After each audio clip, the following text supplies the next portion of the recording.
the matters as provided for in the two divides, they gave a verdict. And since it is the apex court of the land, that is the final. And we were given a winner of the election.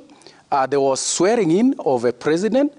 And Article 3 of the Constitution is very clear. The power, in terms of authority of the citizens of this country was donated to the winner of that election. So naturally, we have a president who is, elected from a democratic election, which was witnessed. As to whether there were shortcomings, whether on any of those, there was a process that was exhausted. But now, this conversation has come where there is disinformation and misinformation that is reigning the public opinion space. And you must have even seen on how certain agencies of government also were victims of the same. And Kenyans seem to have been misinformed that you can march to State House and install someone to be a president. That's not the law. You can't do that. The only thing that can happen in this protest is to have a peaceful demonstration after notification to the police to provide security. In fact, we don't need authority from the police. It's very clear. It's just to notify them to provide security and peacefully hand over your petition. But what we are seeing here is almost another campaign trail to seek somebody else to be a president. And for me, I think that is misleading the public. I think the conversation should be those other things that have been raised, such as the high cost of living, the high fuel prices, such as the communication that has come from IPRA, that also it will be even higher. Or, for instance, these other issues that are mentioned, such as the junior secondary school program that is not very clear to most Kenyans, and all the others. But allow me conclude, because I am seated here among distinguished parliamentarians. I believe if Parliament took its own dutiful role of oversight, representation, and legislation, we would not be in where we are some. Because I think we lost the plot when we have Parliament that cannot very quickly convene and probably determine and tell the country, this is how we want order to be because we represent the people of our country.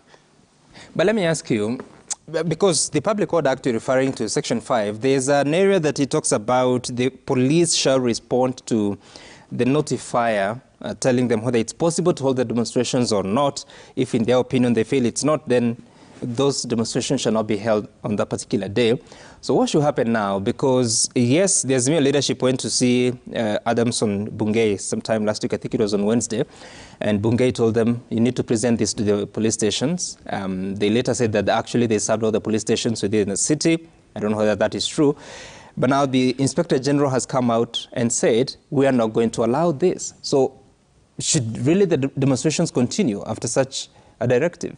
So Sam, which one is supreme? Is it the Constitution of Kenya 2010 or the Public Order Act?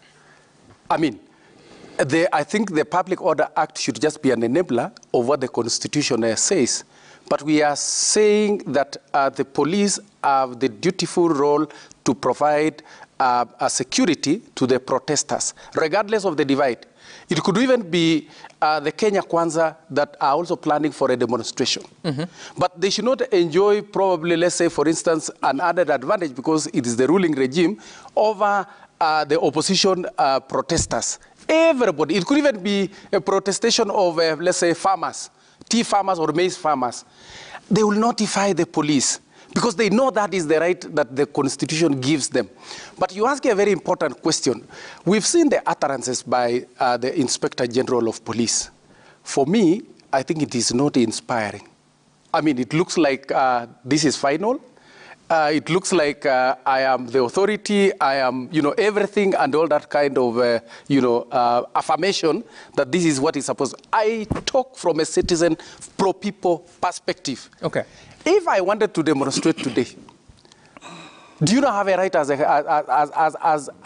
that leader was also elected, who is also organizing protesters in this country, whether single-handedly or in a group?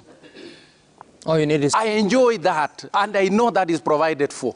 And we can even look from the 20th of March case example. It was declared illegal. It was declared that it should not happen. So what did we see on Monday last week? I mean, I think there is power in the Constitution. Honorable Mureu, I mean, how do you apply Section 5 of the Public Order Act? Because, like him, there are several people that have contested it and said that the Constitution is supreme. But the Constitution talks about peaceably demonstrate. I'll get to that quotation.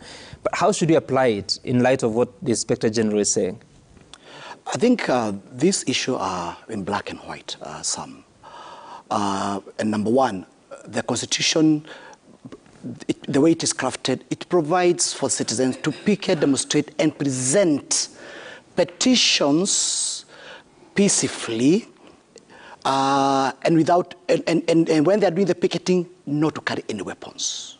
Now, the legislation comes in now to act, to bring into effect that legislation, also under the Public Orders Act.